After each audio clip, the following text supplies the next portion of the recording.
Coba pikir deh teman-teman sekalian, kenapa Israel begitu takut dengan cuma satu kapal, isinya cuma 12 orang, bantuannya nggak seberapa.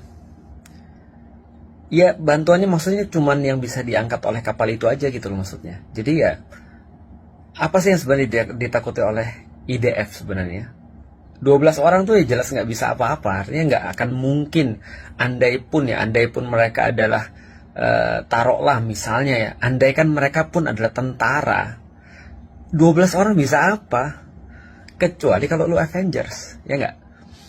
Nah pertanyaannya nih, kalau bukan makanan yang dibawa, atau bukan apa yang di dalam kapal itu, atau kalau bukan orang-orangnya itu juga sendiri, jadi sebenarnya apa yang ditakuti oleh Israel nih?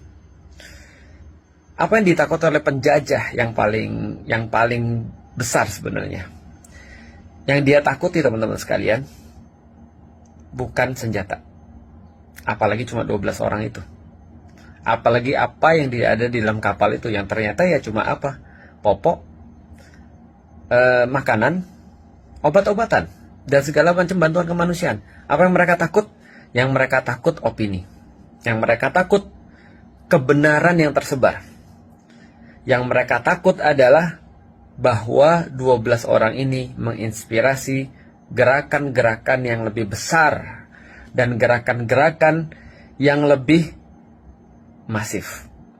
Gerakan-gerakan yang lebih terarah, gerakan-gerakan yang lebih terencana. Itu yang mereka takut.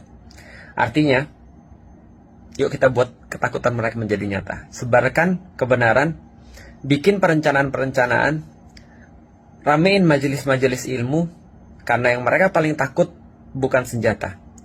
Karena senjata di tangan orang-orang yang nggak punya pengetahuan ataupun mereka nggak paham tentang mana yang benar dan mana yang salah, justru akan bantuin mereka.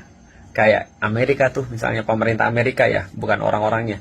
Pemerintah Amerika, pemerintah Inggris, pemerintah Jerman, pemerintah Italia, pemerintah Kanada, itu mereka punya senjata. Tapi karena ini nih, isinya ini adalah justru kemakan narasi-narasi Israel, ya dia akan bantu Israel.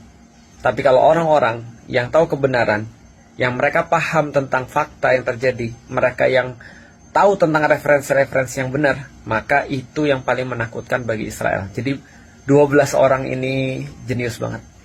Makasih banget 12 orang yang di kapal Madlin. Kalian membuka pikiran dunia. Karena memang ya mereka tahu, seperti orang-orang Gaza tahu, bahwasanya harus memang ada yang berkorban untuk bisa membuka mata dan mengajari orang-orang.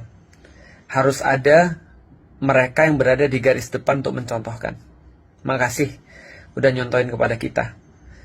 Walaupun kita bertanya-tanya, bukankah harusnya kita yang muslim itu nggak diurus urusannya oleh orang lain, harus ngurusin urusan kita sendiri, karena itu adalah justru kita yang paling bertanggung jawab atas saudara-saudara kita yang ada di Gaza. But after all, makasih banget, jazakumullah khair. Semoga Allah membalas semua yang ada di kapal itu dengan balasan-balasan yang terbaik. Dan buat teman-teman sekalian, ayo berhenti untuk diam. Pakai semua platform-platform teman-teman sekalian untuk nyampein sesuatu. Sekarang dunia lagi benar-benar perlu untuk menyuarakan narasi yang benar. Ingat, senjata terbesar daripada Israel, penjajah itu, adalah diamnya orang-orang mayoritas atau silent majority. Aku tahu, aku ngerti. Siapapun teman-teman sekalian, termasuk yang punya followers banyak, para artis, para influencer, para pengusaha, para dokter, siapapun itu, pemerintah, pejabat, presiden, ayo saatnya untuk ngomong sesuatu tentang suatu kejahatan terbesar ini. Masa kita harus diajarin anak-anak 22 tahun seperti Greta Thunberg itu? Luar biasa ya, 22 tahun ngajarin kita semua ya. Masa kita nggak mau lebih baik daripada dia? Ayo, ngobrolin sesuatu. Kita semua memang punya resiko, tapi resiko terbesar adalah kehilangan kemanusiaan. Resiko terbesar, kita merasa diri kita manusia, kita merasa bahwasanya kita bisa dialihkan, kita merasa kita aman gak ngomongin tentang masalah Palestina, tapi di saat yang sama kita kehilangan hal yang paling berharga, di dalam diri kita, yaitu adalah kemanusiaan. Yuk, wujudkan ketakutan Israel, yaitu kebenaran tersebar.